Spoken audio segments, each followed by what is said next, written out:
కూడా ఎక్కడ స్త్రీలను గౌరవిస్తామో అక్కడ ప్రకృతి ప్రజలందరికీ దీవెనలు అందిస్తుంది అనేది ఒక నానుడి. శక్తి మహిళా తల్లులు, శక్తి వల్లే మనిషి జీవనం సాగుతుంది. అటువంటి మహిళల యొక్క దినోత్సవంగా మహిళలను గౌరవించాలి, మహిళలను ఆరాధించాలి, మహిళల మీద అభిమానాన్ని పెంచుకోవాలి, వాళ్ళందరినీ కూడా సమాజంలో అందిస్తున్నటువంటి స్థాయికి తీసుకురావాలన్నదే తెలుగుదేశం ప్రభుత్వం యొక్క ప్రధాన ఉద్దేశం. అందుకనే డాక్రా మహిళల దగ్గర నుంచి అన్నీ కూడా మహిళల పేరు మీద పట్టాలు ఇచ్చేటువంటి కార్యక్రమం కూడా నాంది పలికిన వ్యక్తి మన ముఖ్యమంత్రి శ్రీ నారా చంద్రబాబు నాయుడు గారు.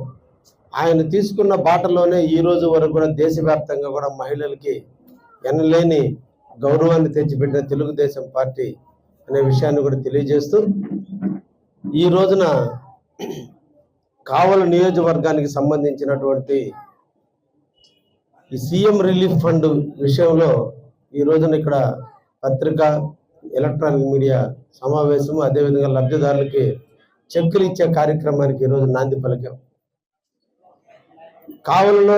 కావలి ప్రజలందరూ కూడా నన్ను నమ్మి నాకు ఓటేసి తెలుగుదేశానికి మంచి మెజార్టీనిచ్చి కావలి తెలుగుదేశం కార్యకర్తల కష్టఫలంగా ఈరోజు నేను ఎమ్మెల్యేగా గెలవడం జరిగిన విషయం మీ అందరికీ కూడా తెలుసు.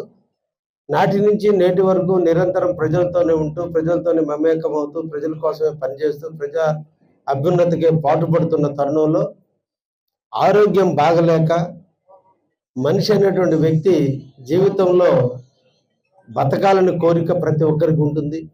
ఆరోగ్యాన్ని పరిరక్షించుకునేటువంటి బాధ్యత ప్రతి ఒక్కరు తీసుకునే క్రమంలో ఆర్థిక లోటుపాట్ల వల్ల, ఆర్థిక ఇబ్బందుల వల్ల చాలామంది చనిపోతున్న తరుణంలో పార్టీలకు అతీతంగా, ప్రాంతాలకు అతీతంగా కావలి నియోజకవర్గంలో ఉన్న ప్రతి పేదవాడు సీఎం రిలీఫ్ ఫండ్కి అర్హుడే.